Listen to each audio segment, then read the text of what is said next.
Hello, YouTube! It's the season of spooks and ghosts, goblins and ghouls. The monsters are arriving and the blood moon is rising.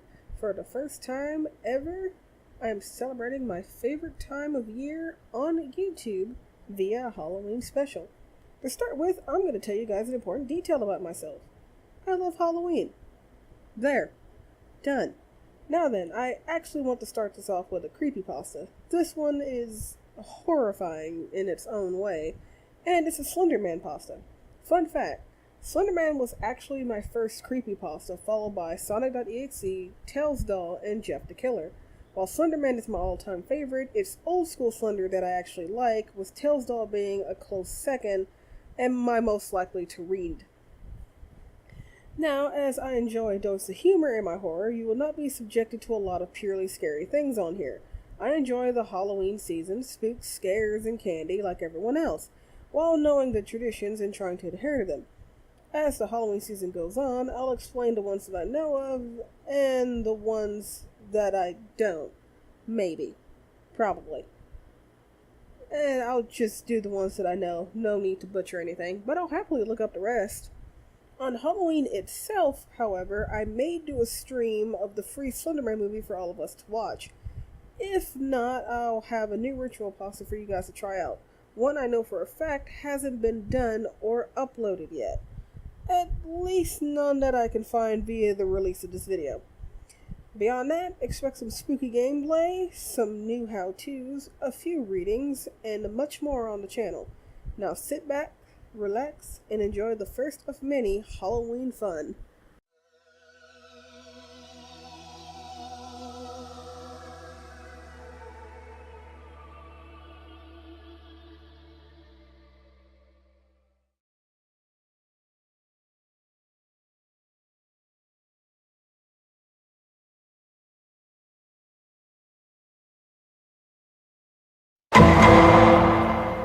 Oh, how no one understands the dark brooding angst stirring in my loins.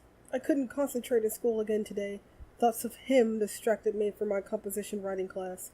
How could I possibly worry about the fundamentals of English grammar stuff stupid, when there's a tall, sexy devil stalking the spooky nights?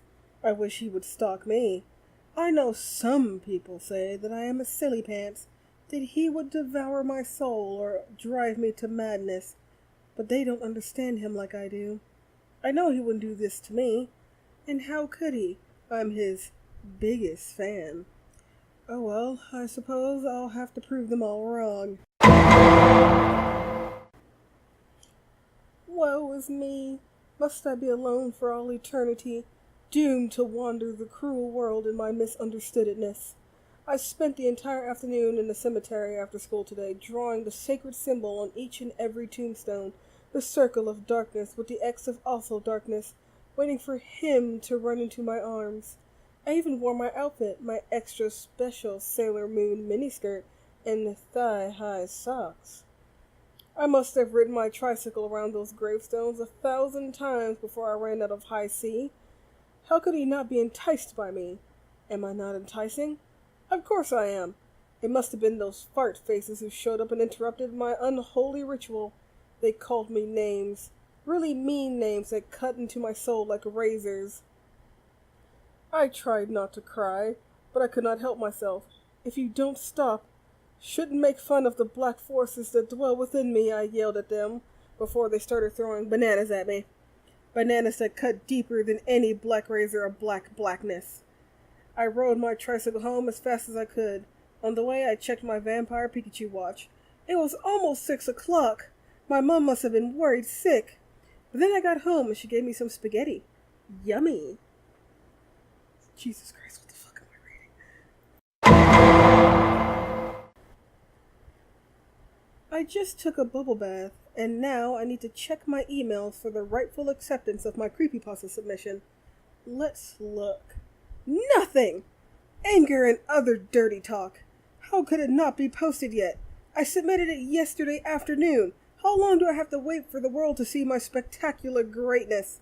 I know that jerky jerk-face administrator is jealous of my uncanny ability to write tales of melancholy spookiness. Of course, that's what it is. Nobody could pass up my masterpiece unless they were intimidated. It was called The Grand Adventures of the Totally Badass and in no way at all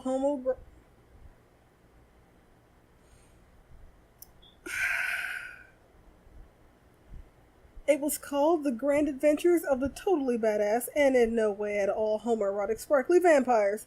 It was so awesome. I guess I'm just going to have to send that jerk a bunch of emails outlining why he's a jerk. Then he'll see. They'll all see. But it's almost 8, and I need to snuggle to my bed next to my Jeff the Killer body pillow and let my darky dark mind of darkness take me to the ultra darkness of dreamland.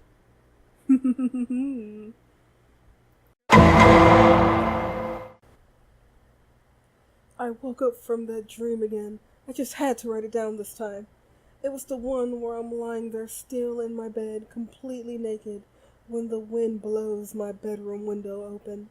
And then that beautiful, slender body of his floats in, hovering above me, tempting me with the prospects of sweet, sweaty passion.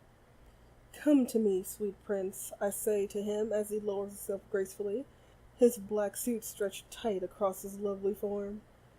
"Do you know how long I've been waiting for you?" I ask him. He never says a word. "Oh, the strong and silent type, aren't you?" I whisper into where his earball should be. "That's okay," I continue in the most seductive voice I can manage. "You don't have to say a thing." I pulled on his necktie, pulling his faceless face against mine. Then we started making out, and it was sexy.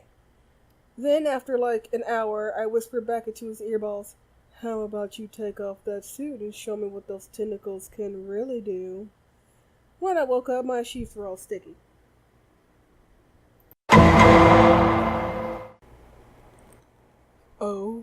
OMG.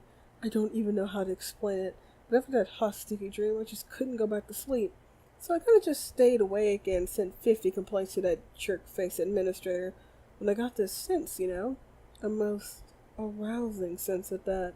I got this feeling that I needed to look out my window, and when I did, it was him. Slenderman was watching me from across the street. I knew it was him at once. He's impossible to mistake. The tall, thin body in the most fabulous of suits. He was just standing there motionless, expressionless. He was just standing there, motionless, expressionless, beckoning to me. Oh shit. I better get back to the window. He's still out there and I need to press my bare nipples against the glass to keep him interested. I'll come back later to write how it went. Oh God, I feel as giddy as a schoolgirl at a gynecologist.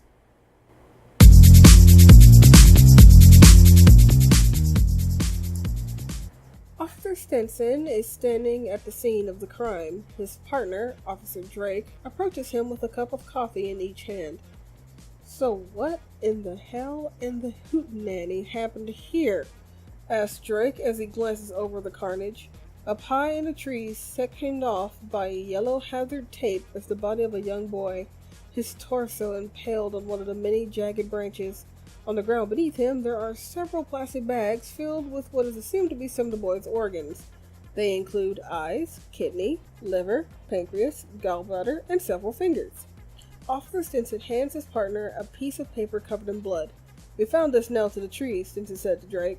"I think you know what it means." Drake reads his note, each letter spelled out in crimson. "No means no." Drake reads aloud. "Great googly moogly, not another one of these sickos. Must be the third one this year, and it does explain why the kid up there is wearing a dress." Officer Stinson looks back up into the tree. The boy is in fact still wearing his Sailor Moon outfit. "Yeah," says Stinson, "we're dealing with one twisted pervert, all right. We checked this kid's journal earlier this morning. Looks like he was getting ready to try and date rape Slenderman." Drake shakes his head in disgust. "Sweet zombie Jesus, kids these days messing around on the interwebs thinking it couldn't happen to them. Then all of a sudden old Slendy gets sick and tired of being sexually harassed. Can anyone really blame him for resorting to this?" Stinson looks down at his feet with a somber look on his face. No, I don't think anyone really can. But we gotta look at it this way. At least for now, we can take comfort in knowing that this nightmare is finally over. Just then, the boy in the tree coughs out a splattering of blood. Why won't you love me? He chokes out. Without hesitation, Officers Drake and Stinson pull out their guns from their holsters and empty the clip into the whining fanboy's gut. When the dust settles, Stinson looks back to Drake. Good. Now it's over.